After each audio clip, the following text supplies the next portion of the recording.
And then finally at the bottom you've got the Spotbox 109 firmware version with a date. And this is the firmware we're currently running, which is the latest firmware 109. So let's go back to Discover, and now we're going to discover some network cameras. So the first thing we do is go to the search button and click that. Now this is going to go and look for all the ONVIF cameras on our network. And here you can see we found a number of ONVIF cameras.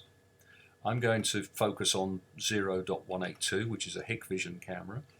And here is the Hikvision camera in this notepad. Username is admin, password A1B2, etc. So I'm going to go ahead and type in admin and then password A1B2C3D4. And I'm going to click add.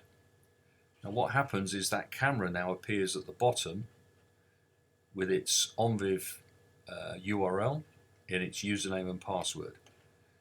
Now the next step, we have to query that camera.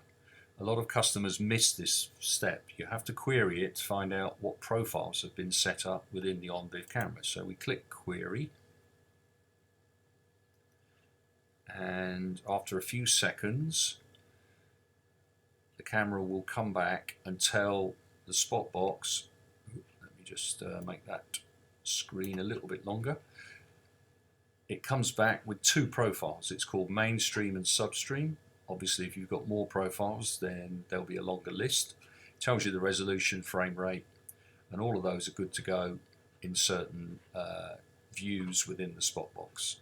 So we now have to save this, and as soon as we've saved it, the save button will change back to query.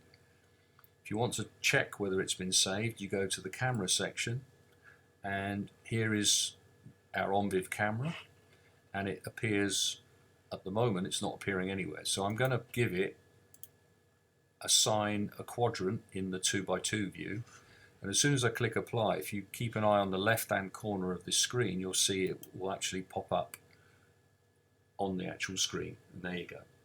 It's a live view of our tech support office at the Antrica office.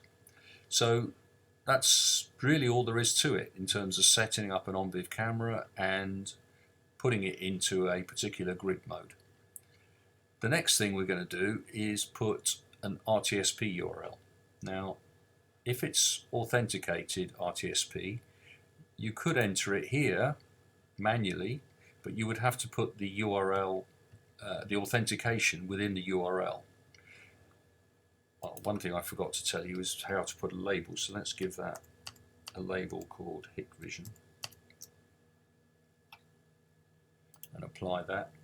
And now you can see in the top left hand corner over here the Hikvision appears in the top left hand corner. It's difficult to see because it's in green on a white background.